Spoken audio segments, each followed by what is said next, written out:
L'embolisation de fibrome est un traitement de radiologie interventionnelle. Elle est pratiquée en alternative à la chirurgie. Elle est réalisée depuis de nombreuses années et des avancées récentes ont permis de pouvoir la proposer dans davantage de situations cliniques. Aussi, les innovations techniques et médicales ont permis d'améliorer sensiblement le confort de la patiente durant sa prise en charge. Où en sommes-nous en 2023 ? Nous allons voir les avancées et les innovations.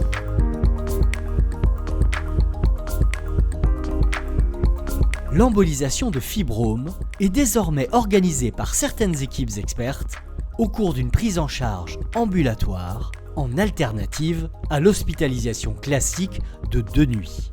Après de nombreuses optimisations des traitements médicaux antalgiques par voie intraveineuse, l'embolisation de fibrome utérin est désormais possible en réalisation en prise en charge ambulatoire, c'est-à-dire en hospitalisation de jour.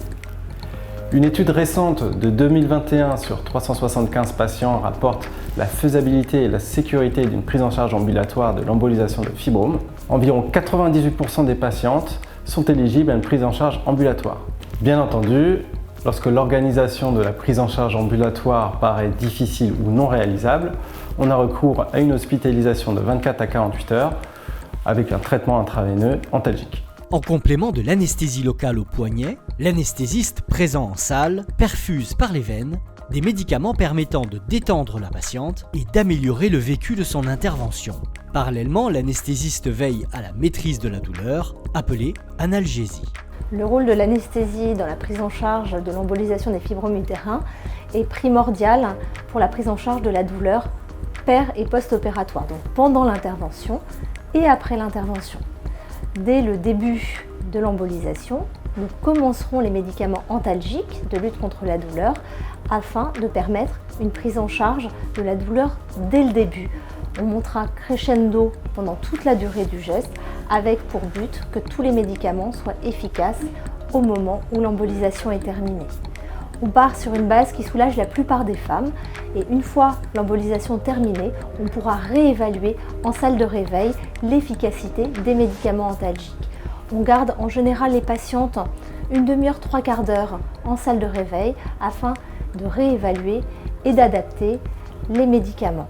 Une fois qu'on est sûr que le soulagement est optimal, on peut autoriser les patientes à retourner dans leur chambre pour une prise en charge qui pourrait être secondairement à domicile et donc assurer une sortie dès le jour de l'embolisation de l'intervention. Dans les minutes qui suivent l'intervention, la douleur est maîtrisée par voie intraveineuse jusqu'au moment de la sortie de l'établissement. Une fois la douleur neutralisée en salle de réveil, la reprise de la marche est immédiate et la patiente est prête à sortir de l'établissement de soins. La suite du traitement antalgique a lieu à domicile grâce à une analgésie multimodale qui se compose de l'administration pluriquotidienne d'un mélange de médicaments par voie intraveineuse et par voie orale. Dans les suites de l'hospitalisation de jour, la patiente bénéficie à domicile de soins infirmiers antalgiques par voie intraveineuse et orale durant 3 jours. Ceux-ci sont organisés par une société coordinatrice de soins infirmiers à domicile. Le protocole médical est établi par le radiologue interventionnel. Après votre consultation médicale et la programmation de votre embolisation, nous allons pouvoir organiser votre parcours de soins personnalisé. Nous vous contactons environ 15 jours avant votre geste et nous venons à votre domicile pour la consultation préopératoire.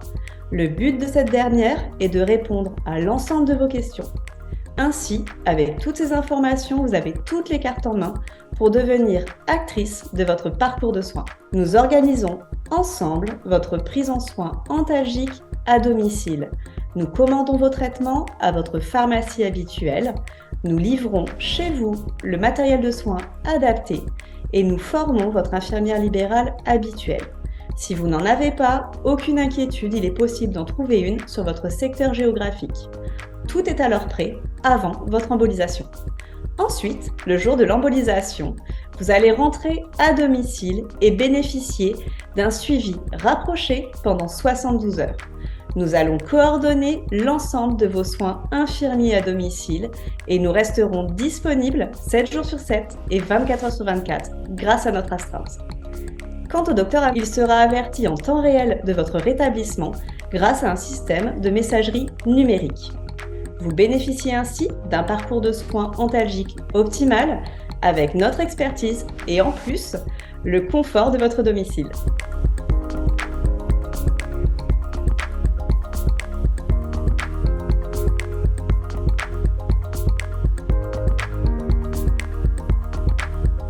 La particularité de l'embolisation de fibromes est la possibilité de traiter la totalité des fibromes en une seule intervention. Il n'y a pas de limite de nombre ou de taille des fibromes pour réaliser l'embolisation. La dévascularisation incomplète des fibromes est discrètement plus fréquente lorsque le volume et le nombre de fibromes augmentent, mais cela reste marginal, ça représente entre 5 et 10% des cas.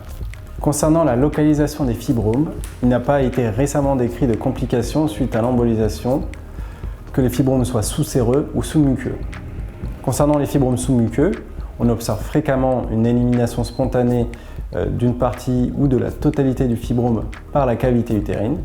Une méta-analyse est une revue de l'ensemble des publications scientifiques parues dans les dernières années et l'analyse de leurs résultats. Une méta-analyse étudie toujours un sujet très précis.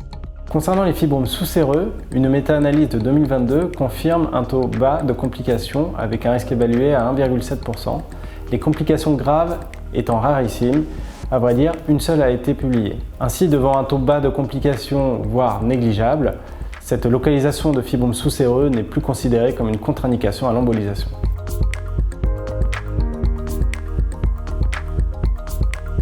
La voie d'abord classique en embolisation est la voie fémorale. La voie d'abord radiale a été développée par certaines équipes expertes afin d'améliorer le confort de la patiente durant l'intervention et de fluidifier sa prise en charge lors du séjour ambulatoire. Une publication récente de juin 2021 sur 375 patients confirme la faisabilité et la sécurité de la réalisation de l'embolisation de fibromes par voie radiale.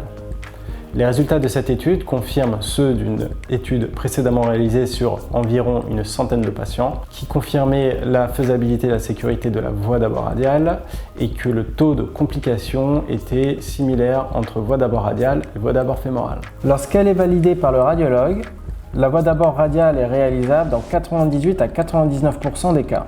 Elle apporte des bénéfices en termes de confort durant et après l'intervention. Le point de ponction étant au poignet, en alternative au creux de l'aine pour la voie fémorale, il n'y a pas besoin pour la réalisation de l'intervention d'exposer les parties intimes. La patiente reste ainsi habillée d'un pyjama stérile à manches courtes. Dès la fin de l'intervention, il est possible de plier les jambes. La patiente peut ainsi se reposer et se mobiliser dans son lit dans la position de son choix. La reprise immédiate de la marche est possible. Cela permet à la patiente de se rendre en marchant aux toilettes. La pose d'une sonde vésicale n'est plus nécessaire. En cas d'usage de la voie d'abord fémorale, celle-ci impose de ne pas plier la jambe ponctionnée pendant 2 à 4 heures au décours du geste. Autre avantage de la voie d'abord radiale, il n'y a pas besoin d'arrêter les anticoagulants ou antiagrégants plaquettaires avant une embolisation, car le risque d'hématome majeur du point de ponction est nul. Le point de ponction se referme en 30 minutes suite à sa compression par un bracelet dédié. Cela permet une durée raccourcie du séjour ambulatoire, la patiente pouvant quitter l'établissement de soins à partir d'1 heure après la fin de l'intervention.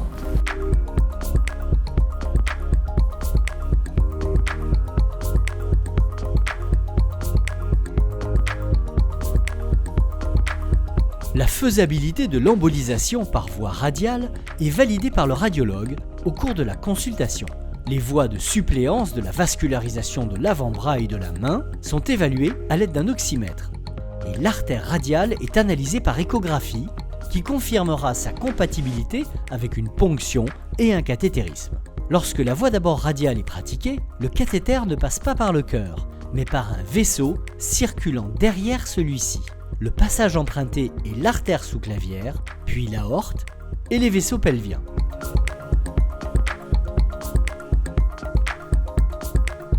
Une étude scientifique dite randomisée est le mode de comparaison des deux traitements le plus abouti car elle utilise les méthodes statistiques les plus poussées. Elle représente le niveau de preuve le plus élevé en médecine. Une étude randomisée parue fin 2022 et début 2023 comparait les résultats de l'embolisation de fibromes à la chirurgie de myomectomie avec un recul à 4 ans. À 4 ans, l'amélioration des symptômes, la qualité de vie et l'abondance des règles n'étaient pas statistiquement différentes parmi les patientes traitées par embolisation et traitées par chirurgie.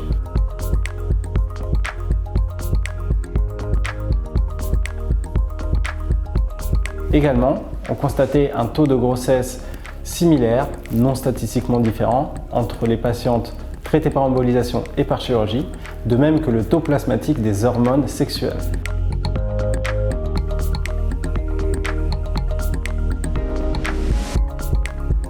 Ainsi, d'après les résultats de cette étude randomisée, en comparaison à la chirurgie de myomectomie, l'embolisation de fibromes n'était pas délétère sur la fertilité.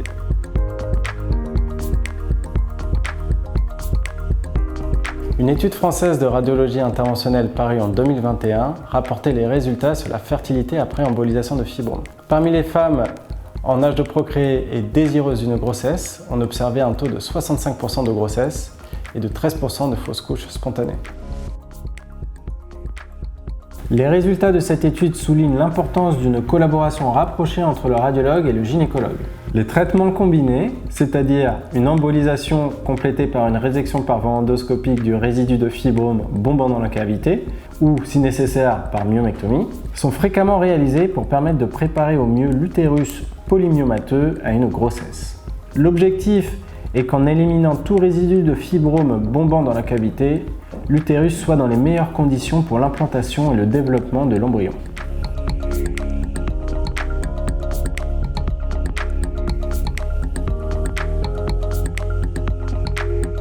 Au vu de l'ensemble de ces publications récentes, l'embolisation permet de traiter en une seule intervention l'ensemble des fibromes utérins. Elle est désormais réalisable en prise en charge ambulatoire et par voie radiale. Enfin, l'embolisation semble préserver la fertilité. Bien entendu, une collaboration entre le radiologue et le gynécologue est indispensable. Votre radiologue interventionnel se tient à votre disposition en consultation pour répondre à toutes vos questions.